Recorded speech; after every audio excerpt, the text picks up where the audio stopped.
Hi, welcome everyone yet again to another Ticket Freaks 212. I'm your host, Carlos C. And as always, we're here to talk to you about movies. On today's movie topic, we'll be discussing my awkward sexual adventure.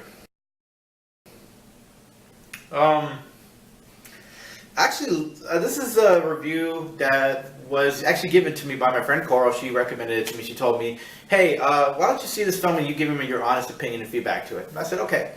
So I decided to watch it. It was on Netflix, and it was made last year. No, sorry, 2 years, 2012. And I actually really liked the film. It was really funny. Let me tell you the story of the film.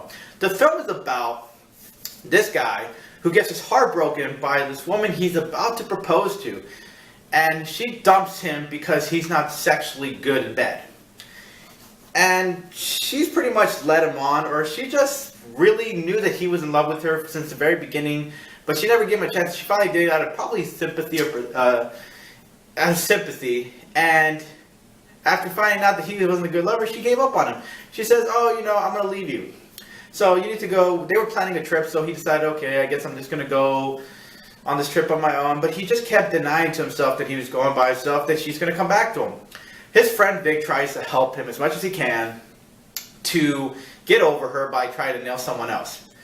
And Jonas can't. Jonas' character can't. He just won't do it. He just says, oh, I can't do it. I just can't let her go. So I'm going to try to make her jealous. So he gets this one girl, Emily, to help him along with his sexual, training. Guess she's teaching, Emily is teaching Jonas. They make a deal. Emily is teaching Jonas how to be better in bed. And he's helping her with her financial situation since she doesn't know how to take care of money at all, and she needs help with it. So they help each other out during the process of this whole sexual training or sexual lessons. All this funny stuff happens, and eventually it comes down to Emily growing some kind of attachment to Jonas, and Jonas still stuck off of Sarah. That's the girl who dumped him, and he keeps trying to get her back. And it's kind of like a mix, like if you think he's going to give up on her or he's not. It just keeps happening. You keep wondering towards right around the end. At the end of the whole film, the chemistry between Jonas and Emily was so strong, sexually and emotionally, that they decided to get together. Now, I was a little disappointed that we didn't get to see a lot of Vic.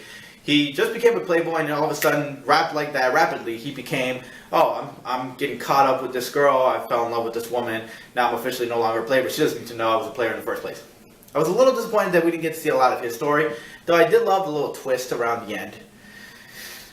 I will say that I love Jonas' character because being the screenplay writer and being the actor in the film, it's a multi-talented thing to do. It's hard to do. I really think it takes a lot of work to do those kind of things, because it's not easy. It's not easy as 1, 2, 3 to try to write a script and along with that make a performance like he did. And it wasn't like the greatest performance in the world, but enough for a comedy relief of hilarity. Emily, very attractive girl, seeing her perform, being the carefree money kind of girl, but at the same time she knows a thing or two about sex. By the way, she's a stripper, just so you guys didn't know that. So if that didn't already pique your interest before, now it did. As a guy. Sorry. So having her play the one who has the experience to help him out and try to win this girl back. But then at the end, Jonas, I'm not going to give it away, but you never know what's going to happen. If he's going to wind up with, obviously you want Emily and Jonas to wind up together, but there's a kind of a coin toss chance that, he's too much of a coward, he just winds up with Sarah. There's just really that coin toss of a chance. I'm not going to give too much of the movie away because I don't want to give that much away. But great film, really hilarious. I love the story. The characters were actually really piqued my interest. Now let's see, what far as budget-wise, I don't really know, and I don't know what it made of gross-wise. I will say this though, as far as ratings went, it went from Rotten Tomatoes at 71% and IMDb at 6.1.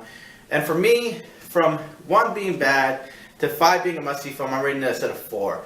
It's still a Ticket Freak choice. I still was a little disappointed that Vic wasn't in it. That's the only reason why I give that point away. But a lot of people are going to say, oh, this is not really that good of a film. But I thought it was good. This is the reason why it is. Because the genre it is. It's a comedy.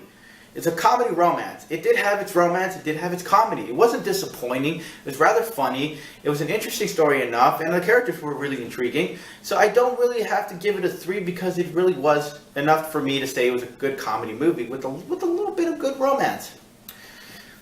So that's the reason why I'm saying this film is a 4. It's a definite ticket-free choice to watch. For any questions or comments or concerns, wait at the end of the credits. There is some contact information where you can reach me to ask me about movies. That's going to do it for us today, guys. I hope you guys enjoyed the show. Please subscribe or tell a friend, and I hope to see you guys in the next video segment, okay? Peace!